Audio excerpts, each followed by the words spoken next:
اب وہ شخص پہاڑ پہ چڑھ کے مکہ والوں کی زیادتی بیان کر رہا ہے اور کہہ رہا ہے کہ میرے ساتھ ظلم ہوا ہے، مکہ والے جو ہیں وہ اپنے الفاظ کی پاسداری نہیں کرتے، وہ جھوٹ بولتے ہیں، وہ دھوکے باز ہیں۔ اس معاہدے کو جانا جاتا ہے حلف الفضول، یعنی اچھائی کا وعدہ۔ تو اب یہ سارے لوگ اس معاہدے پہ دستخط کرنے کے بعد جاتے ہیں عاص ابن وائل کے گھر۔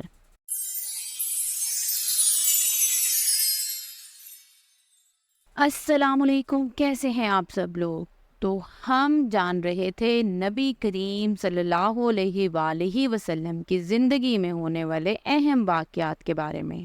تو اسی طرح سے جب آپ صلی اللہ علیہ وآلہ وسلم کی عمر مبارک کوئی 20 یا 21 سال ہوئی، ایک اور بڑا اہم واقعہ ہوا۔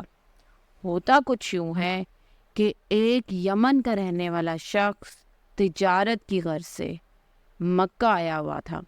آپ کو پتہ ہے نا کہ مکہ میں خانہ کعبہ ہے اور تمام دنیا سے لوگ جو ہیں وہ خانہ کعبہ کا حج کرنے کے لیے آتے تھے، اور ساتھ میں وہ کاروباری سفر بھی کرتے تھے تاکہ وہاں پہ آئے لوگوں کو اپنے ملک کی بنی ہوئی چیزیں یا اپنے ملک کی جو اہم پروڈکٹس ہیں وہ سیل کر سکیں اور آمدن حاصل کر سکیں۔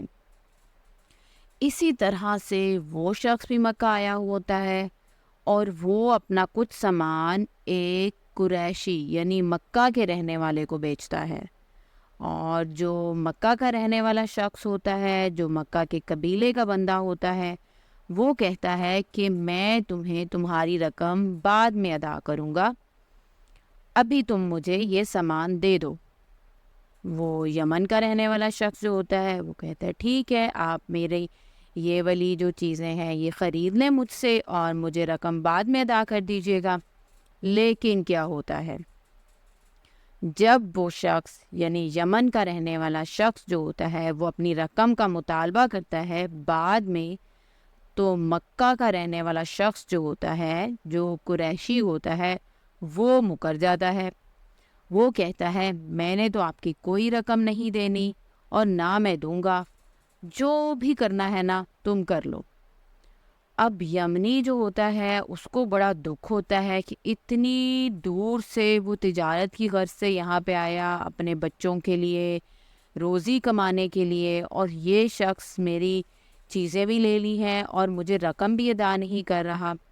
تو وہ کیا کرتا ہے، وہ مکہ کے قریبی ایک پہاڑی، آپ کو پتہ ہے نا مکہ جو تھا وہ پہاڑوں کے درمیان گری ہوئی ایک وادی ہے، تو وہ وہاں پہ جا کے زور زور سے مکہ والوں کو پکارتا ہے اور شاعری شروع کر دیتا ہے، یعنی ایسے الفاظ میں لوگوں کو بتاتا ہے کہ اس کے ساتھ جو ہے ظلم ہوا ہے۔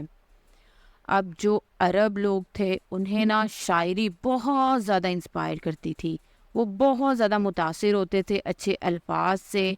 اب وہ شخص پہاڑ پہ چڑھ کے مکہ والوں کی زیادتی بیان کر رہا ہے اور کہہ رہا ہے کہ میرے ساتھ ظلم ہوا ہے، مکہ والے جو ہیں وہ اپنے الفاظ کی پاسداری نہیں کرتے، وہ جھوٹ بولتے ہیں، وہ دھوکے باز ہیں۔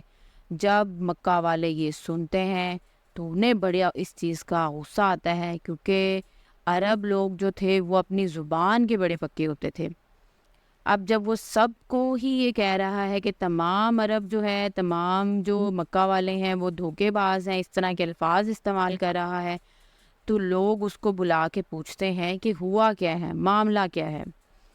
تب وہ بتاتا ہے کہ میں نے اس طرح سے اپنا مال ایک شخص کو بیچا، اس شخص کا نام ہے عاص ابن وائل، لیکن وہ میری رقم ادا نہیں کر رہا۔ اب جو مکہ کے معزز لوگ تھے نا، جو سردار تھے قبیلوں کے، وہ کہتے ہیں اچھا تم پریشان نہ ہو، ہم تمہارے مسئلے کا حل نکالتے ہیں۔ اب اس میں 3 قبیلوں کے لوگ، ایک قبیلہ تھا بنو ہاشم کا، اس کا سردار بنو ہاشم کا سردار، اور ایک قبیلہ تھا بنو تمیم کا، اس کا سردار، اور ایک قبیلہ تھا بنو زہرہ۔ ان کے سردار جو ہیں نا وہ سارے اکٹھے ہوتے ہیں ایک شخص کے گھر میں، اور اس شخص کا نام ہوتا ہے عبداللہ بن جدان۔ قبیلے کا سب سے بزرگ شخص ہوتا تھا نا، وہ قبیلے کا سردار ہوتا تھا۔ اب کیا ہوتا ہے کہ انہی کے اندر ایک اور شخص موجود ہوتا ہے جو کہ عمر میں ان سے بہت کم ہوتا ہے، لیکن یہ تمام لوگ اپنے اہم فیصلوں میں اس شخص کو نہیں بھولتے، اور وہ پتہ کون تھے؟ وہ تھے ہمارے پیارے نبی صلی اللہ علیہ وآلہ وسلم۔ اب یہ تمام لوگ جو ہے نا عبداللہ بن جدان کے گھر اکٹھے ہوتے ہیں اور ایک معاہدہ کرتے ہیں۔ اب تمام قبیلے کے بڑے بڑے سردار تھے، لیکن سب سے کم عمر جو اس معاہدے میں گواہ تھا نا، وہ تھے ہمارے پیارے نبی صلی اللہ علیہ وآلہ وسلم۔ تو یہ معاہدہ کرتے ہیں کہ یہ تمام جو ہیں مکہ میں مظلوم کے ساتھ ہونے والے ظلم کے خلاف کھڑے ہوں گے، یعنی یہ مظلوم کا ساتھ دیں گے، ظالم کا نہیں۔ اب یہ معاہدہ ہو جاتا ہے، اور آپ کو پتہ ہے تاریخ میں، ہسٹری میں اس معاہدے کو کس نام سے جانا جاتا ہے؟ اس معاہدے کو جانا جاتا ہے حلف الفضول، یعنی اچھائی کا وعدہ۔ تو اب یہ سارے لوگ اس معاہدے پہ دستخط کرنے کے بعد جاتے ہیں عاص ابن وائل کے گھر، بڑے غصے میں جا کے زور زور سے اس کا دروازہ بجاتے ہیں۔ عاص ابن وائل گھبراہٹ میں آ کے دروازہ جب کھولتا ہے تو وہ سامنے دیکھتا ہے کہ مکہ کے تمام معزز لوگ وہاں پہ موجود ہیں، اور ان میں نبی کریم صلی اللہ علیہ وآلہ وسلم بھی ہیں، کیونکہ آپ کو پتہ ہے نبوت سے پہلے ہی نبی کریم صلی اللہ علیہ وآلہ وسلم صادق اور امین کے نام سے جانے جاتے تھے۔ اب وہ لوگ کہتے ہیں کیا تم نے اس شخص کے پیسے دینے ہیں؟ تم نے اس شخص کی رقم کیوں ادا نہیں کی؟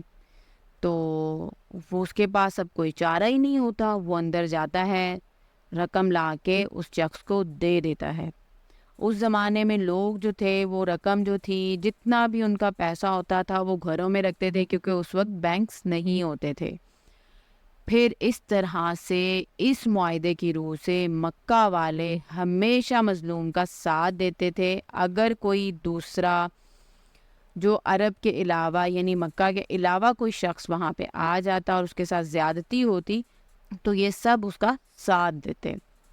اس کے بعد نبی کریم صلی اللہ علیہ وآلہ وسلم کی زندگی میں ایک اور واقعہ ہوا۔